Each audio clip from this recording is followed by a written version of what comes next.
IKP 50 గ్రామ పంచాయతీ సర్పంచ్ గారు secretary. మనం 100 టార్గెట్ ఆగస్టు 15 వరకు కంప్లీట్ చేద్దాం. ఆగస్టు 15 వరకు 100 మనం టార్గెట్ కంప్లీట్ చేద్దాం. తర్వాత ఆగస్టు 15 తర్వాత మళ్ళా 100 ట్రై చేద్దాం. ఎందుకు సాధ్యం కాదు? నేను ఎప్పుడో 2018-19లో చేసిన విషయం చెప్పినా నాకు అబద్ధం చెప్పాల్సిన అవసరం లేదు. మీ దగ్గర ఏదో గొప్ప అనిపించుకోవడం లేదు. అక్కడ ఉన్న కలెక్టర్ గారు అప్పుడు తీసుకున్నాడు. కాబట్టి ఆన్లైన్ కూడా ఇంజనీర్స్ చెక్ చేస్తే పెద్దపల్లి జిల్లాలో ఇప్పటికే అక్కడ 70,000 సోపులు కట్టి ఉన్నారు. అప్పుడు ఒక ప్రోగ్రామ్ తీసుకున్నాడు దేవసేన మేడం కలెక్టర్ తీసుకున్నారు కట్టాం.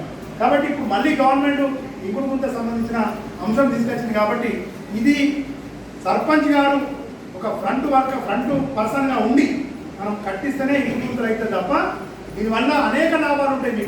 మీరు ఇంకుడు గుంతలు కట్టిన వెంటనే నా దగ్గరికి వస్తే మ్యాజిక్ డ్రైన్ ఇస్తాం. అంటే ఎక్కడైతే ఇంకుడు గుంతలు కట్టగా కొంత నీళ్ళు వస్తాయి కదా రోడ్డుకి, అది కూడా మ్యాజిక్ డ్రైన్ ఇస్తాం. ప్రతి ఇంటి ఇంకుడు గుంతలు పోకుండా డ్రైన్ కడితే మళ్ళీ అదొక చెత్త తయారవుతుంది. అట్లా కాకుండా ఇంకుడు గుంతలు అయిన కాలనీలో మ్యాజిక్ డ్రైన్ ఇస్తే వర్షం నీళ్ళు కూడా దాని భూమిలో ఇంకిపోతాయి. అక్కడ మీకు వాడడానికి కూడా పోవు. ఆ మ్యాజిక్ డ్రైన్ కూడా మీకు బీబీజీ రామ్ కింద మంజూరు చేయడం జరుగుతుంది. ఈ రకంగా ఈ జలసిరిలో అనేక రకాల మన కార్యక్రమాలు తీసుకున్నాం. మన రూపు వాటర్ హార్వెస్టింగ్ స్ట్రక్చర్ మన గ్రామ పంచాయతీ బిల్డింగ్ ఉంటుంది, అదొకటి హోల్ ఉంటుంది, అందుకే నీళ్ళు పోతాయి.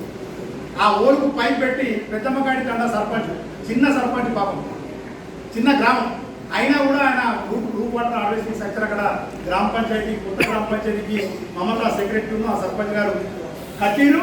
ఆ వాటర్ అంతా కూడా సేమ్ మన మ్యాజిక్ షాప్ దగ్గర ఉంటుంది. మనం ఎందుకు కట్టద్దు?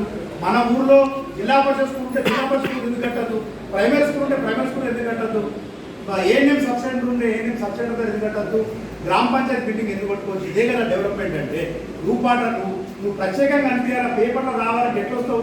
ఈ గ్రామంలో అసలు నీటిని బయటకు పంపించారు. రూప్ వాటర్ హార్వెస్టింగ్ స్ట్రక్చర్ ద్వారా ప్రభుత్వం తీసుకుపోతుంది అనేది పేపర్ల ఫోటో ఎట్లా వస్తుంది? మనం డిఫరెంట్ పని చేసే పనిని స్కీమ్ ఉపయోగించుకొని డిఫరెంట్ చేస్తే నీకు గుర్తింపు వస్తుంది తప్ప నువ్వు ఎన్ని డ్రైన్ కట్టినా నువ్వు ఎన్ని సీసీ రోడ్లు చేసినా నేను ఎవరు గుర్తించాను. నువ్వు డిఫరెంట్గా వేయాలి చేస్తే తప్పకుండా ఇదే కాకుండా ప్రైవేట్ ఇల్లు పెద్ద ఇల్లు ఉంటాయి, వాళ్ళకు కూడా ఈ రెయిన్ వాటర్ హార్వెస్టింగ్ స్ట్రక్చర్ అనేది మనం 25,000 రూపీస్ క్రెడిట్ కాసుకొని ఇవ్వడం జరిగిందని చెప్పి మీ అందరికీ కూడా తెలియజేస్తూ మరి చాలా సమయం తీసుకున్నా. ఈ రేపు ఎల్లుండి మీ గ్రామ పంచాయతీ లెవెల్లో గ్రామ సభలు ఉన్నాయి. దానికి కూడా మన ఏపీఎం గారు సీసీలు వీలైన చోట ఖచ్చితంగా అటెండ్ కావాలా, షెడ్యూల్ మీకు పంపించిన మీరు కూడా కొన్ని చోట్ల అటెండ్ కావాలి. మీకు ఆల్రెడీ ఒక గ్రామ పంచాయతీ ఉంది, మీ సీసీలకు కొడుతూ ఎక్కడికైతే సీసీలకు కొడుకోలేదు. ఖచ్చితంగా వివో అధ్యక్షురాలు ఉన్నారమ్మా, వివో చేయబట్టండి. వివో రోజుకి పెరిగిపోతూనే ఉంది, కానీ మన వనరులు అంతే ఉన్నాయి. కాబట్టి మనం చెట్లు కొట్టేస్తున్నాం, ఇల్లు కట్టుకుంటున్నాం. మరి అది తప్పదు, పెరిగిన జనాభా అనుగుణంగా చెట్లు కొట్టేయాల్సి వస్తుంది, ఇల్లు కట్టుకోవాల్సి వస్తుంది.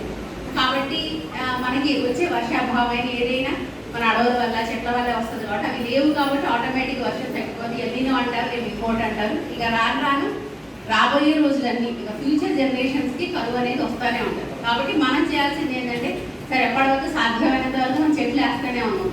ఒకవేళ కాకపోతే ఇప్పుడు మనం దానికన్నా అన్ని చోట్ల వేయలేము కాబట్టి ఉన్నంతలో మనం నీటిని విడిచిపట్టాలి. కాబట్టి ఇంకుడు గుంతలు తీయాలి అన్నీ మనం ఇప్పటి నుంచి ఎన్నో సంవత్సరాల నుంచి చెప్పుకుంటూనే ఉంటాం. ప్రతి నీటి బొట్టుని విడిచిపట్టండి అని చెప్తూనే ఉన్నాం. నా చిన్నప్పటి నుంచి కూడా చెప్తూనే ఉన్నారు, మీ చిన్నప్పటి నుంచి కూడా చెప్తూనే ఉన్నారు. నీరు అనేది ఎంత ప్రీషియస్, దాన్ని మనం కాపాడుకోవాల్సిన అవసరం ఎంతైనా ఉంది. ఇప్పుడు ఏంటంటే అనివార్యం అయిపోయింది. ఒకప్పుడు మన పెద్దలు చెప్పారు, ఈవెన్ మనం బ్రష్ చేసుకుంటూ కూడా ట్యాప్ వదిలిపెట్టి బ్రష్ చేస్తూనే ఉంటాం. అలా కాకుండా మనం అవసరానికే వాడండి అంటాము. బాత్రూమ్స్లో కూడా స్నానం చేసి ఎక్కువగా ఒక బకెట్లో చేయండి అంటాము. బట్టలు అన్ని విషయాలు చెప్తాం, కానీ మనకు అన్నీ తెలుసు, కానీ మనం చేసే ద్వారా మనం చేస్తూనే ఉన్నాం. కాబట్టి ఇప్పుడు అనివార్యం అయిపోయింది, మనం నీటిని కాపాడుకోవాల్సిన పరిస్థితి అనివార్యం అయిపోయింది. కాబట్టి ఇప్పుడు మా వాళ్ళంతా మీకు వివరించారు. అందరూ కూడా మనం చేయాల్సిన సోపిట్ ప్రాధాన్యత ఏంటి, కమ్యూనిటీ సోపిట్ ప్రాధాన్యత ఏంటి, కాంపౌండ్స్ ఎందుకు ఉండాలి అన్నీ చెప్పారు, చక్కగా వివరించారు. సో నేను మళ్ళీ దాన్నే మళ్ళీ చెప్పి మిమ్మల్ని ఇబ్బంది పెట్టాలని అనుకోవట్లేదు. ఎందుకంటే మీ అందరికీ తెలుసు. కావాల్సిన ఇందా మా ఏపీఓ గారి దగ్గర నుంచి మా ఈసీ గారు అందరూ కూడా చక్కగా వివరించారు. ఈవెన్ మా ఎంపీడీఓ గారు కూడా చాలా బాగా మీ అందరికీ అర్థమయ్యేటట్టు సరదాగా కూడా చెప్పడం జరిగింది. అయితే నేననేది ఏంటంటే నేను మీ బాధ్యతను మాత్రమే గుర్తు చేస్తాను.